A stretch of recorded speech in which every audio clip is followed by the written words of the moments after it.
الحمد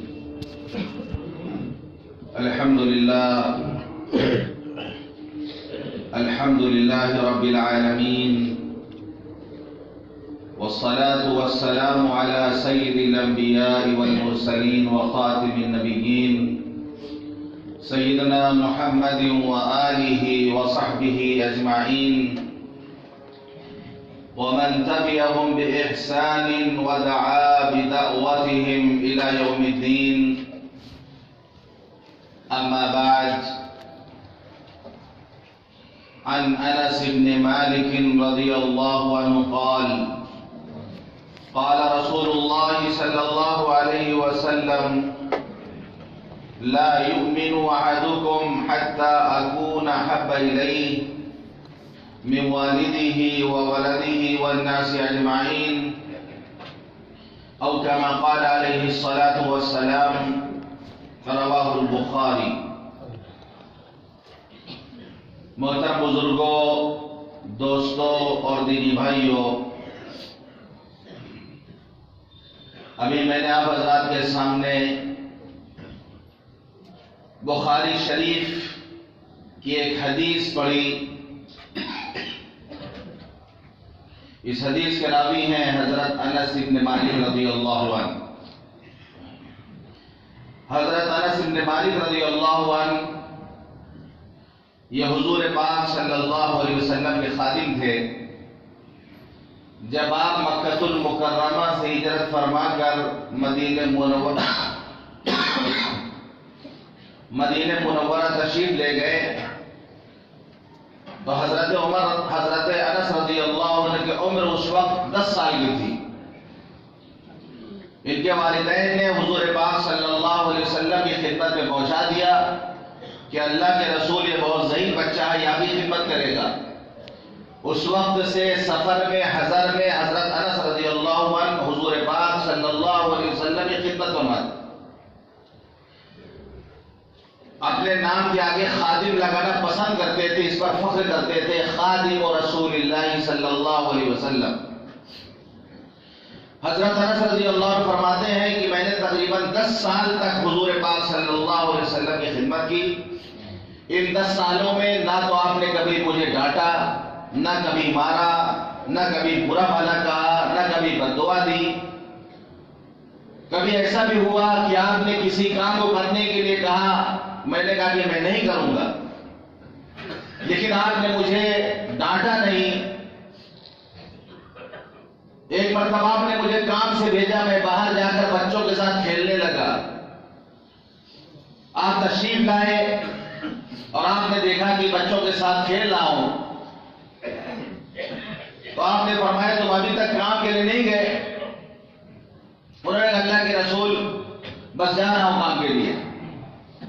چونکہ بچے تھے، بچپنا تھا ان کے اندر، تو بچوں والی جو عادتیں ہوتی ہیں ظاہر سی بات ہے، جو بچوں والی عادت ہوگی تو جب انسان بچہ رہے گا تو وہ عادت اس کے اندر رہے گی. حضرت انس رضی اللہ عنہ کو کبھی کبھی حضور پاک صلی اللہ علیہ وسلم پیار سے یا بنیا کہتے تھے، اے میرے بیٹے. بہت پیارا لفظ ہے یا بنیا، اے میرے بیٹے. ایک باپ اپنی اولاد کو، اولاد اگر ڈاکٹر بن جائے، انجینئر بن جائے، عالم بن جائے، مفتی بن جائے، باپ اپنے بیٹے سے کہے ڈاکٹر صاحب سنیے، باپ اپنے بیٹے سے کہے کہ انجینئر صاحب سنیے، ایک باپ اپنے بیٹے سے کہے مفتی صاحب سنیے، مولانا صاحب سنیے، حافظ جی سنیے. اس میں وہ پیار نہیں ہے جو یا بنیا اے میرے بیٹے، جو پیار بھرا ہوا جملہ ہے. یہ باپ کی زبان سے جمانا ہوتا ہے میرے بیٹے، میرے لخت جگر. جیسے قرآن میں حضرت ابراہیم علیہ السلام نے اپنے بیٹے سے خواب بیان کیا تھا قربانی کے متعلق، تو کہا یا بنیا انی ارا فی المنام، اے میرے بیٹے میں نے خواب میں دیکھا کہ میں تجھے ذبح کرتا ہوں. حضرت یوسف علیہ السلام نے اپنے والد کو جب اپنا خواب بتایا تھا کہ میں نے خواب دیکھا ہے کہ 11 ستارے سورج چاند کو سجدہ کر رہے ہیں، تو اس وقت آپ کے والد حضرت یعقوب نے کہا تھا یا بنیا لا تقصص رؤیاک علی اخوتک، میرے بیٹے اپنا خواب اپنے بھائیوں کو مت بتانا. بہت پیارا جملہ ہے یا بنیا. تو کبھی کبھی حضور پاک صلی اللہ علیہ وسلم حضرت انس بن مالک رضی اللہ عنہ کو یا بنیا کہہ کے مخاطب کرتے، اسے مذاق بھی کرتے، جیسے چھوٹے بچوں سے عام طور پہ بڑے لوگ مذاق کرتے ہیں. کبھی حضرت انس رضی اللہ عنہ نے کان پکڑ کے کہتے یا ذل اذنین، اے دو کان والے. ظاہر سی بات ہر انسان کے دو کان ہیں، لیکن محبت سے آپ کبھی ان کے کان پکڑ کے کہتے یا ذل اذنین، اے دو کان والے. کبھی کہتے یا بنیا، میرے بیٹے. تو بہت پیارا لفظ ہے یا بنیا. تو حضرت انس رضی اللہ عنہ کہتے ہیں کہ ایک مرتبہ حضور پاک صلی اللہ علیہ وسلم مجھ سے فرمائے یا بنیا، اے میرے بیٹے، ان قدرت ان تصبح وتمسی وليس في قلبك غش لأحد فافعل. اے میرے بیٹے، اگر تم سے ہو سکے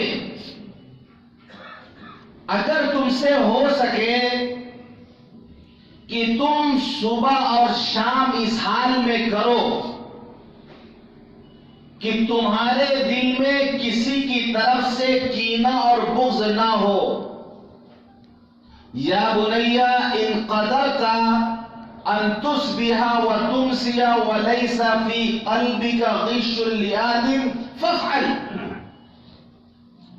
اے میرے بیٹے، اگر تم کر سکتے ہو، اگر تم سے ہو سکے،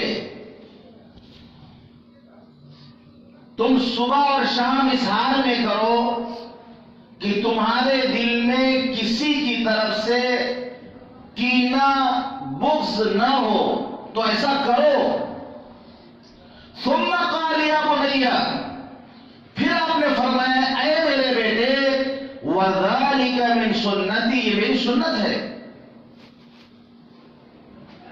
یہ میری سنت ہے. وَمَنْ أَحَبَّ سُنَّتِي فَقَدْ أَحَبَّنِي، جس نے میری سنت سے محبت کی اس نے مجھ سے محبت کی. وَمَنْ أَحَبَّنِي كَانَ مَعِي فِي الْجَنَّةِ، اور جس نے مجھ سے محبت کی وہ جنت میں میرے ساتھ ہوگا. یہ بہت سی ظاہری سنتیں ہیں جن کو ہم سنت سمجھتے ہیں. یہ باطنی سنت کہ ہر انسان کی طرف سے، ہر کلمہ پڑھنے والے کی طرف سے، ہر مومن کی طرف سے، ہر مسلمان کی طرف سے ہمارا دل بالکل صاف ہو، کسی کا کینہ کپٹ ہمارے دل میں نہ ہو. دل ہر ایک کی طرف سے صاف ہونا چاہیے. ہم رات میں سوئیں تو سب کو معاف کر کے سوئیں. صبح ہو تو سوچیں کہ ایسا تو نہیں کوئی ایسا ہمارا مسلمان بھائی ایسا تو نہیں جس کا کینہ یا دشمنی ہمارے دل میں ہو. ورنہ پھر منہ پہ ہنسنا، منہ پہ تعریف کرنا اور دل کے اندر کینہ رکھنا یہ نفاق ہے، یہ دوغلاپن ہے، یہ عیاری ہے، مکاری ہے، چاپلوسی ہے. یہ منہ پہ تعریف کی جائے، منہ پہ مسکرائے جائے اور دل کے اندر کینہ رکھا جائے.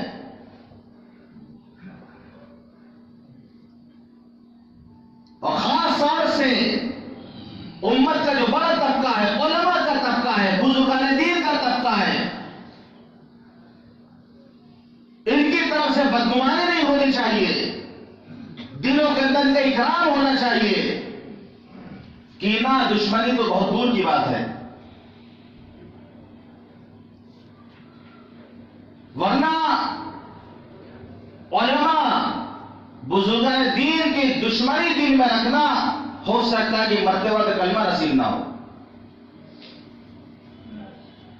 تو دشمنی تو دور کی بات ہے، ان کی عقیدت، ان کی محبت، ان کا احترام یہ دل کے اندر ہونا چاہیے. جو بڑے ہیں، جن کو ہم بڑا سمجھتے ہیں.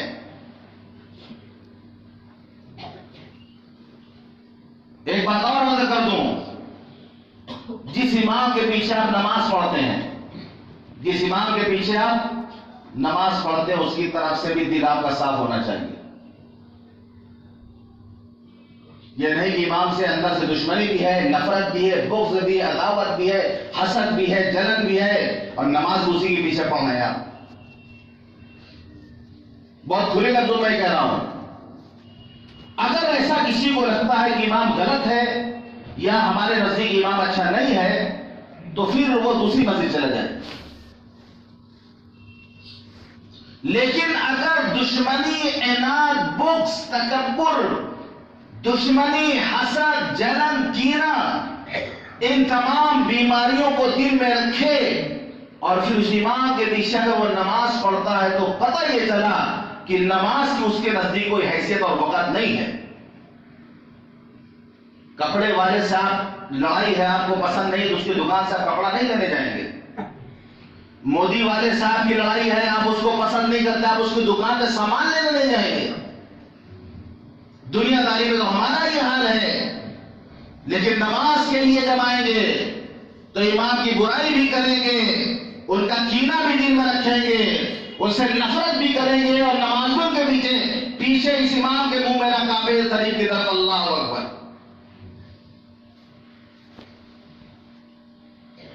اگر لگتا ہے کسی کے نظر میں کہ امام بھی انسان ہے، غلطی ہو سکتی ہے اس سے. امام بھی انسان ہوتا ہے، کوئی فرشتہ نہیں ہوتا کہ وارث سے اترتا ہے مصلی پر اور مصلی سے سیدھا عرش پہ چلا جاتا ہے. وہ بھی آپ جیسے کہ انسان ہوتا ہے، ہو سکتا ہے غلط ہو وہ. لیکن اگر کسی کو لگتا ہے کہ غلط امام ہے، نہیں پسند کرتے ہم اس کو، تو پھر اس کے پیچھے نماز نہ ادا کرے. وہ صحابہ کا معاملہ تھا اس معاملے کہ حضرت معاذ بن جبل رضی اللہ عنہ ایک مسجد میں امامت فرماتے تھے. عشاء کی نماز بہت لمبی پڑھاتے تھے، بہت لمبی پڑھاتے تھے.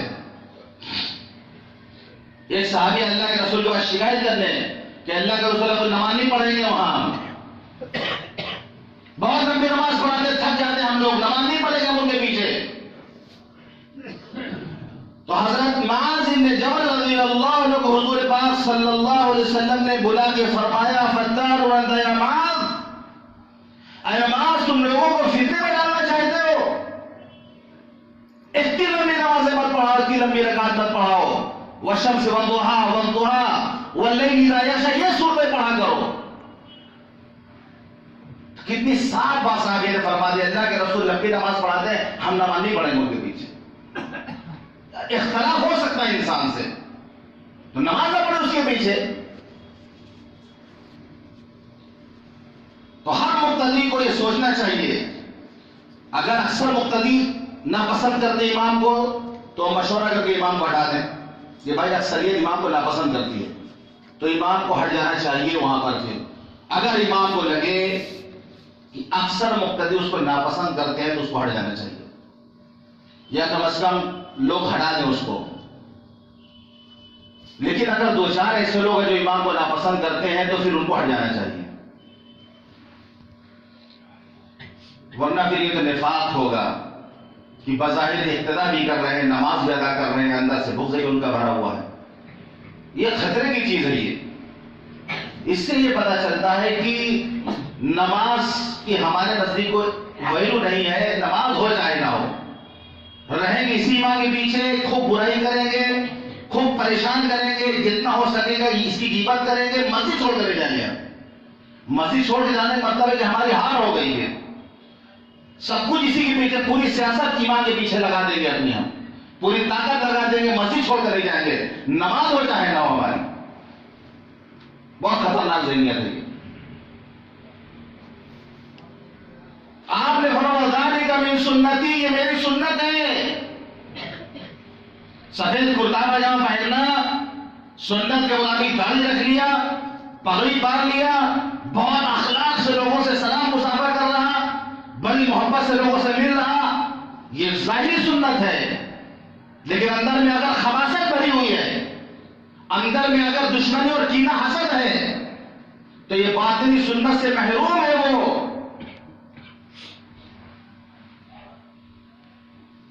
باطن اچھا ہونا چاہیے، باطن ظاہر کے ساتھ باطن بھی اچھا ہونا چاہیے. ظاہر الاسم و باطن قرآن نے کہا ہے، ظاہری گناہ کو بھی چھوڑو، باطن کے گناہ کو بھی چھوڑو. ظاہری سنتوں کو بھی اپناؤ، باطنی سنتوں کو بھی اپناؤ. ظاہر میں تو اللہ والے دکھنے کے لیے، بڑے دکھنے کے لیے، بزرگ دکھنے کے لیے پگڑی بھی باندھ لیا، داڑھی بھی رکھ لی، لیکن باطن کی سنت ہے اس کو چھوڑ رکھا ہے ہم نے، کیونکہ اس کو اللہ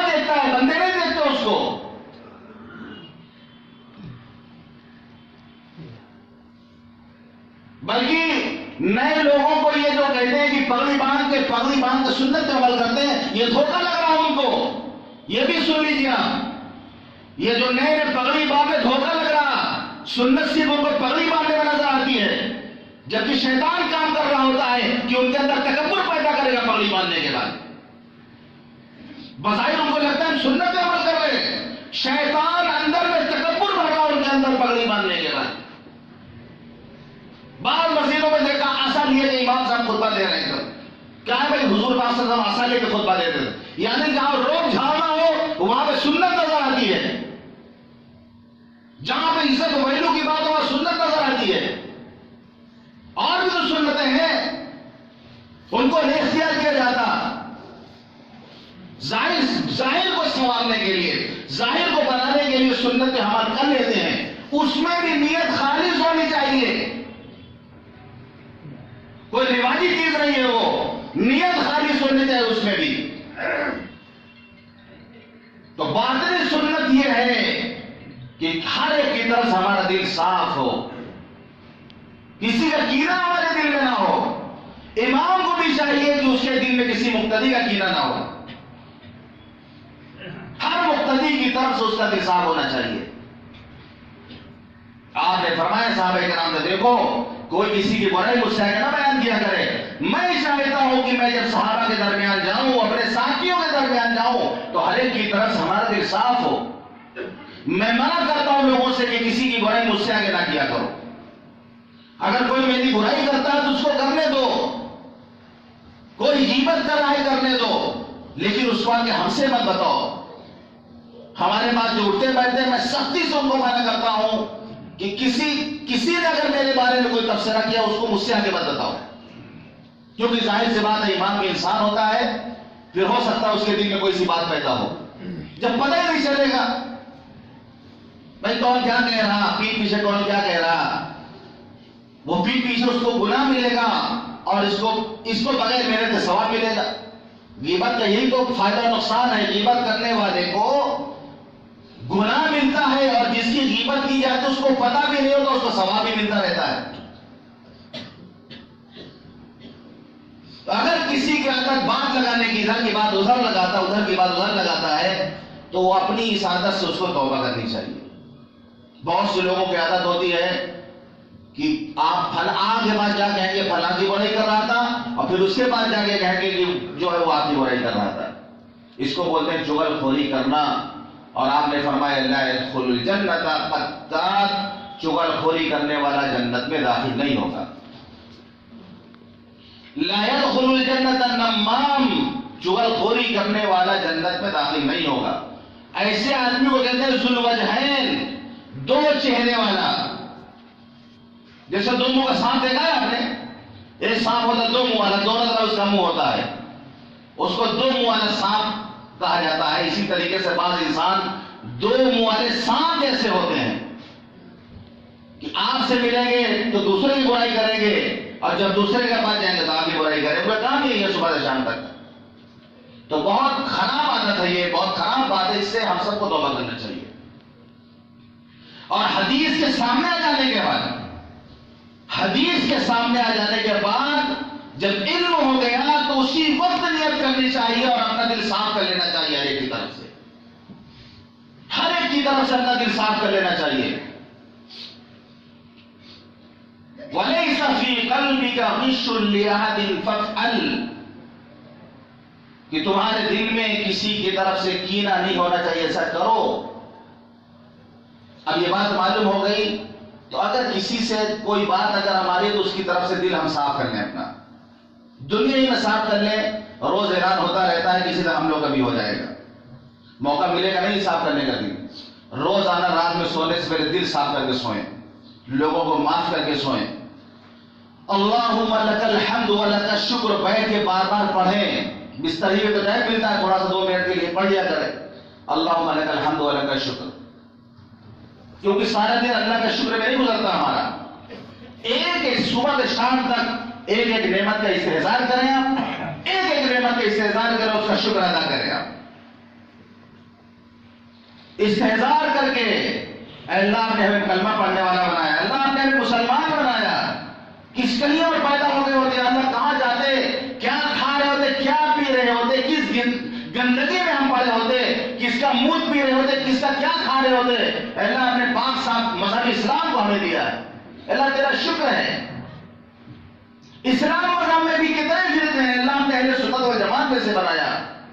اللہ تیرا شکر ہے، ورنہ کہاں کس آستانے پر کس درگاہ پر جا کے شرک کر رہے ہوتے، بت پرستی کر رہے ہوتے، بدعت کر رہے ہوتے. اللہ آپ نے پاک صاحب ہمیں چیزوں سے بنایا. اللہ آپ نے ہمیں صحت عطا کی ہے، میرے بچوں کو آپ نے صحت عطا کی ہے. کتنے بچے اسپتالوں میں سانسیں توڑ رہے ہیں، دم توڑ رہے ہیں، چیخ رہے ہیں، کرا رہے ہیں. اللہ ہم اپنے بستر کے گھر میں آرام سے ہیں. اللہ اس ٹھنڈی راتوں میں کتنے غریب ہیں جو فٹ پاتھ پہ پڑے ہیں، کانپ رہے ہیں. اللہ آپ نے ہمیں کمبل نصیب کیا ہے، لحاظ نصیب کیا ہے کہ ہم آرام سے گدے پر سونے جا رہے ہیں. کتنی بہن بیٹیاں ہیں جو دروازوں پہ دھکے کھاتی بھیک مانگ رہی ہیں. لوگ کسی کو دینا ہوا دیا، کوئی بھگا دیا. اللہ ہماری بہنوں کو، ہمارے بچوں کو آپ نے بچا لیا. وہ بھی کسی کی بچیاں ہیں، وہ بھی کسی گھر کی عورتیں ہیں، بھیک مانگ رہی ہیں. ہمارے گھر کی عورتوں کو بھیک مانگنے نہیں پڑ رہا. تیرا شکر ہے. اللہم لک الحمد و لک الشکر. شکر کا جذبہ پیدا کر. اس وقت استحضار کے ساتھ آپ 2 منٹ 5 منٹ استحضار کے ساتھ شکر ادا کریں، کیونکہ صبح پھر آنکھ کھلے کہ نہیں کھلے. کتنے لوگ سوتے ہیں کہ سوتے رہ جاتے ہیں، صبح نہیں کھلتی. تو آپ نے فرمایا ہر ایک کی طرف سے دل صاف ہونا چاہیے. ہر ایک کی طرف سے دل صاف ہونا چاہیے. اس کے لیے دعا سکھائی گئی قرآن میں. قرآن میں دعا سکھائی گئی، ربنا اغفر لنا ولإخواننا الذين سبقونا بالإيمان ولا تجعل في قلوبنا غلا للذين آمنوا ربنا إنك رؤوف رحيم. یہ دعا قرآن میں ہے. ربنا اغفر لنا، اللہ ہمیں معاف کر دے. وَلِإِخْوَانِنَا الَّذِينَ سَبَقُونَا بِالْإِيمَانِ، ہمارے ان بھائیوں کو معاف کر دے جو ایمان میں ہم سے سبقت لے گئے. وَلَا تَجْعَلْ فِي قُلُوبِنَا غِلًّا لِلَّذِينَ آمَنُوا، ایمان والوں کی طرف سے ہمارے دل میں کینہ نہ ڈال. ایمان والوں کی طرف سے ہمارے دل میں کینہ نہ ڈال. جو ایمان والے ہیں ان کا کینہ ہمارے دل میں نہ ہو. ربنا انک رؤوف رحیم، اے ہمارے رب آپ بڑے مہربان رحم کرنے والے ہیں. یہ دعا کرنا چاہیے، یاد کرنا چاہیے دعا کو. جنتیوں کے بارے میں اللہ کہتا ہے، جنت کے بارے میں اللہ کہتا ہے وَنَزَعْنَا مَا فِي صُدُورِهِم مِّنْ غِلٍّ إِخْوَانًا عَلَى سُرُرٍ مُتَقَابِلِينَ. کہ جنتی کے جنت میں جائیں گے، اللہ فرماتا ہے ہم نے ان کے دلوں سے کینہ کپٹ کو دور کر دیا. اخوانن، بھائی بھائی بن کر، علی سرر متقابلین، آمنے سامنے تختوں پر بیٹھے ہوئے ہوں گے. کینہ کپٹ کے ساتھ جنت کا تخت بھی نہیں ملے گا.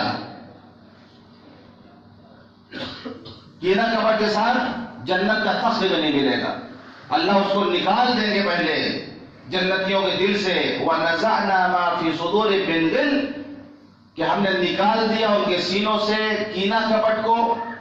اخوانن، اب وہ بھائی بھائی، علی سرر متقابلین، آمنے سامنے بیٹھ کر بھائی بھائی جس طریقے سے بات کرتے ہیں آمنے سامنے اس طرح بیٹھ کر کے رہیں گے.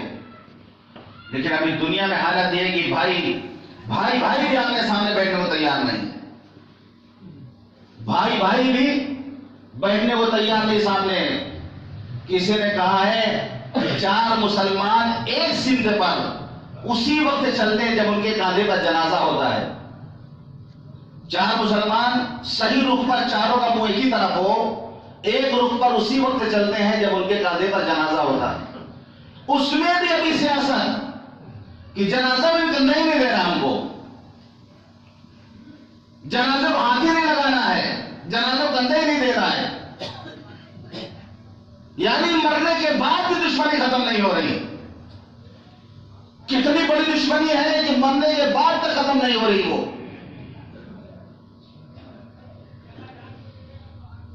بہت زیادہ ڈرنے کی بات ہے یہ کہ آج بھائی بھائی کا معاملہ یہ ہو گیا کہ دو سگے بھائی جو ایک ماں کے پیٹ سے پیدا ہوئے ہیں، جو ایک آنگن میں کھیل کر بڑے ہوئے ہیں، ایک دوسرے کے خوشی میں خوش ہوتے تھے اور غمی میں غم ہوتے تھے، وہی بھائی جب جوان ہو جاتے ہیں تب بھی ٹھیک ہے، لیکن جب شادی ہو جاتی ہے تو وہی بھائی کیوں برے بن جاتے ہیں آپس میں؟ شادی سے پہلے تک سارے بھائی بہت اچھے ہوتے ہیں، لیکن شادی کے بعد آخر کیوں تو سب بھائی برے بن جاتے ہیں؟ تب بیوی کہاں سے آئی؟ شادی کے بعد دیکھیے گا گھر اجڑ جاتا ہے، شادی کے بعد بٹوارا ہو جاتا ہے، دیواریں اٹھ جاتی ہیں بھائی بھائیوں میں، دیواریں، اب ظاہر کی دیوار کے ساتھ اندر کی دل کے اندر بھی دیواریں اٹھ جاتی ہیں۔ جب اندر کا ایمان بگڑتا تو یہ ہوتا ہے، جب اندر کا یقین بگڑے گا تو یہی ہوگا کہ اندر بھی دیوار اٹھے گی اور باہر بھی دیوار اٹھے گی۔ لیکن جب اندر کا یقین بنانا ہے آپ کو، قسم خدا کی آپ دہلی نظام الدین میں جا کے دیکھیں، افریقہ کا کالا، امریکہ کا گورا، ایک ایک ملک والے جو سگے بھائی نہیں ہوتے ہیں لیکن ایک دسترخوان پہ آپ کو بیٹھ کے کھانا کھاتے نظر آئیں گے۔ ایک دسترخوان پہ مختلف ملکوں، مختلف الجہات، مختلف اللغات، مختلف الطبقات لوگ آپ کو نظر آئیں گے، ایک دسترخوان پہ سر جوڑ کے بیٹھ کے کھانا کھاتے ہیں، کیونکہ اندر کا یقین بنانے آئے ہیں وہ۔ اور ہمارا معاملہ یہ ہے کہ دو سگے بھائی ایک دسترخوان پہ کھانا کھانے کو تیار نہیں ہیں، اس لیے کوشش کریں، یہ جو گھروں کا ماحول ہے جو جس وقت آتا ہے کھانا کھاتا ہے، نہیں، کوشش کریں کہ سب ایک دسترخوان پہ بیٹھ کھانا کھائیں۔ عام طور پہ گھروں کا ماحول ہے، ایک بیٹا آئے گا رات 12 بجے، ایک آئے گا 11 بجے، اس کے لیے جو ہے الگ کھانا لگے گا، اس کا الگ کھانا لگے گا، اس کا الگ کھانا لگے گا۔ غلط طریقہ یہ، کھانے کا ایک وقت بنا لیجیے اور سب بیٹھ کے اس ایک دسترخوان پہ کھائیں۔ اور ایک چیز ایڈجسٹ ہونا سیکھیں آپ، جو کچھ بھی پک جائے گھر میں کھائیں گے ہم، یہ نہیں کہ بھائی کے لیے پکے گا وہ والے بھائی کے لیے وہ پکے گا۔ ہاں اگر کسی کے لیے ڈاکٹر نے کچھ ایسا کبھی پرہیز بتا دیا بات کی بات ہے، لیکن ہم کدو گوشت ہم کو نہیں پسند، ہم کو جو دال نہیں پسند، تو ہم کو روز گوشت چاہیے، اس کو روزانہ مچھلی چاہیے، یہ ہم یہ نہیں کھائیں گے، ہم وہ نہیں کھائیں گے، تو 10 آدمی کے لیے اور 10 کھانا بنانے کی کتنی محنت ان کو کرنی پڑتی ہے، یہ ظلم ہے ان کے ساتھ۔ یہ صبح سے شام تک وہ کچن میں لگی ہوئی ہوتی ہے ہر ایک کا ڈش تیار کرنے میں۔ مزاج بنا کہ جو بھی پکے گا اللہ کی نعمت ہے، یہ جو بھی پکے گا سامنے آئے گا اللہ کی نعمت سمجھ کے ہم اس کو کھائیں گے۔ کتنے اللہ کے بندے ایسے ہیں کہ ان کو وہ نعمت ہی میسر نہیں ہوتی، کتنے ایسے ہیں کہ ایک لقمہ جا کے دیکھے پورا دان سے کیسے اٹھا کے کھاتے ہیں۔ ہمیں اللہ نے دیا ہے تو ہم یہ نہیں کھائیں گے، ہم وہ نہیں کھائیں گے، ہم جو ہے 10 طرح کے اعتراض کرتے ہیں بیٹھ کر۔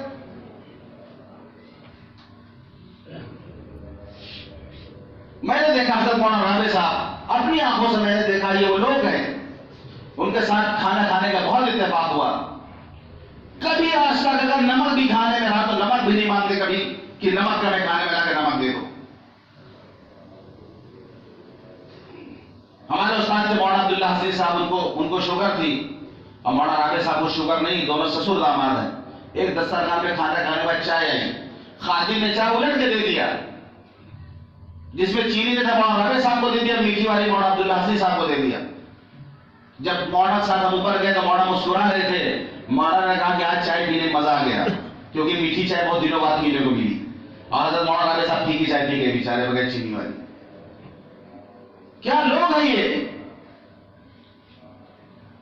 ان کے ساتھ بیٹھ کے دیکھیں کس طریقے سے وہ کھانا کھاتے ہیں، جو کچھ سامنے آ گئے کھا لیے، یہ نہیں کھائیں گے وہ نہیں کھائیں گے۔ اللہ کی نعمت ہے یہ، اللہ کی نعمت ہے۔ حاجی جمیل صاحب بیڑی والے کلکتے بہت مالدار آدمی ہیں، ہر آدمی جانتا ان کو۔ انہوں نے میرے سامنے واقعہ بیان کیا اور رو کے بیان کیا انہوں نے کہ میں آفس میں کام کر رہا تھا، میری والدہ نے موٹا والا چاول اور کوئی دال بنا کے بھیجا، اور میرے پاس جب پہنچا تو میں نے اس کو بھگا دیا لے کے کہ نہیں کھاؤں گا اس کھانے کو، اور میں نے واپس بھیج دیا اگر کھانا نہیں کھایا۔ جب رات میں پہنچا دسترخوان پہ، میری ماں نے وہی موٹا چاول دال لا کے سامنے رکھا کہ بیٹا یہ اللہ کی نعمت، تم نے اس کو ٹھکرایا تو ہمیشہ تم نعمت نعمت کو حاصل کرنے کے لیے اس دانے کے لیے ترسو گے. قدر کر لو بیٹا اس کھانے کی. حاجی جمیل نے کہا کہ میں رو رہا تھا اس وقت، تو میں نے اس کو ناپسند ہونے کے باوجود کھایا. آج اللہ کا شکر ہے کہ اللہ نے مجھے اتنا نوازا ہے. یہ موت کی تربیت ہوا کرتی تھی پہلے. یہ نہیں کہ واپس کر دیا تو دوسرا کھانا، شام کو وہی کھانا تم نے واپس کیسے کیا اس کو؟ یہ اللہ کی نعمت دی ہے. نعمت کو نعمت سمجھ کے کھاؤ. کتنے لوگ اس نعمت سے بھی محروم ہیں. کتنے لوگ ہیں جن کو یہ نعمت میسر نہیں ہے. تو شکر ادا کریں، شکر کا جذبہ پیدا کریں کہ اللہ نے ہمیں نوازا ہے. اپنے سے نیچے والوں کو دیکھیں، اوپر والوں کو مت دیکھیں کہ فلاں کیا کھا رہا، ہم کو دال کھانے کو ملتی ہے، سبزی. وہ لوگ گوشت کھاتے ہیں، وہ لوگ چکن کھاتے ہیں، کھاتے ہوں گے، وہ ان کے مقدر کا ہے. لیکن ہم نیچے والوں کو دیکھیں نا کہ کتنے ایسے جن کے گھر میں روٹی بچتی ہے، توڑ کر روٹی تقسیم کیا جاتا ہے، چاہے پیٹ بھرے چاہے نہ بھرے. اتنا ان کے پاس نہیں ہے، کم از کم پیٹ بھر روٹی کھانے کو مل تو جاتی ہے. پیٹ بھر جائے، نعمت کا شکر ادا کریں ہم. تو رات میں سوچیں، بیٹھ کر کے تھوڑا بستر میں جائے تو بیٹھ کر سوچیں، استحضار کریں. رب اغفر وارحم وانت خیر الراحمین. چھوٹی چھوٹی دعائیں، دعاؤں کا اہتمام کریں. رب اغفر وارحم وانت خیر الراحمین. رب اغفر وارحم وانت خیر الراحمین. چلتے پھرتے اٹھتے بیٹھتے اہتمام کریں پڑھنے کا. تو میں نے بات اپنی شروع کی تھی حضرت انس رضی اللہ عنہ سے کہ آپ نے ان کو یا بلیا کہہ کے کہا تھا کہ میرے بیٹے تم اس سے ہو سکے کہ تم صبح شام اس حال میں کرنا کہ کسی کی طرف سے کینہ تمہارے دل میں نہ ہو، کینے سے تمہارا دل صاف ہو. کیونکہ حدیث میں آتا ہے کینہ اور شرک آتا ہے حدیث پاک میں، مسلم شریف کی غالباً روایت ہے کہ ہر ہفتے سوموار اور جمعرات کو بندوں کے اعمال کی پیشی ہوتی ہے. لیکن جو شرک کرتا ہے اس کے عمل کو قبول نہیں کیا جاتا، الگ کر دیا جاتا ہے، چھانٹ دیا جاتا ہے، اور لوگوں کے عمل کو قبول کر لیا جاتا ہے. جو توبہ کرتا ہے وہ توبہ قبول کر لی جاتی ہے. ہاں حدیث پاک میں آتا ہے ان دو لوگ جو آپس میں کینہ رکھتے ہیں ان کے عمل کو بھی روک دیا جاتا ہے کہ ان کو بھی ابھی روکے رکھو حتیٰ یفیہ، جب تک یہ لوگ صلح نہ کر لیں، جب تک توبہ نہ کر لیں، صلح نہ کر لیں، ان کے عمل کو بھی نہیں قبول کیا جائے گا. تو شرک کو اور کینہ کپڑ کو ایک ساتھ حدیث میں بیان کیا گیا، کیونکہ ایک ہے حقوق اللہ اور ایک ہے حقوق العباد. اللہ کا حق جب انسان شرک کرے گا تو اللہ کا حق ادا نہیں کر سکتا. شرک جو کرے گا وہ اللہ کا حق ادا نہیں کر سکتا، اور جو دل میں کسی کا کینہ رکھے گا وہ حقوق العباد ادا نہیں کر سکتا، بندوں کا حق ادا نہیں کرے گا. کیونکہ جب کینہ ہی دشمنی ہے، کیسے اس کو حق ادا کرے گا؟ اس کا حق کیسے اس کو دے گا وہ؟ اس لیے دو چیزیں بیان کی گئی، شرک کو اور کینہ کو. تو اللہ تعالی ہم سب کو توفیق دے کہ ہم نعمتوں کا استحضار کرنے والے بن جائیں. ہر مسلمان کی طرف سے اپنے دل کو ہم صاف کر لیں، کینہ کپٹ دور کر لیں. حدیث پاک میں آتا ہے کسی مسلمان کے لیے جائز نہیں کہ وہ اپنے مسلمان بھائی سے 3 دن سے زیادہ جدا رہے اور بات نہ کرے. 3 دن تک دشمنی ٹھیک ہے، بس دوری 3 دن. اس کے بعد فرمایا کہ دونوں ملے آپس میں ایک دوسرے کو منہ گھما لیں، ایسا نہیں. ان میں بہتر وہ جو سلام میں پہل کرتا ہے، ان میں بہتر ہوتا ہے جو سلام میں پہل. بس اسلام میں تو 3 دن زیادہ گنجائش نہیں منہ پھلانے کی. 3 دن تک آدمی منہ پھلا سکتا ہے، منہ گھما سکتا ہے، اس کے بعد کی اجازت نہیں ہے. اللہ تعالی ہم سب نے تمام باتوں پر عمل کرنے کو توفیق عطا فرمائے. واخر دعوانا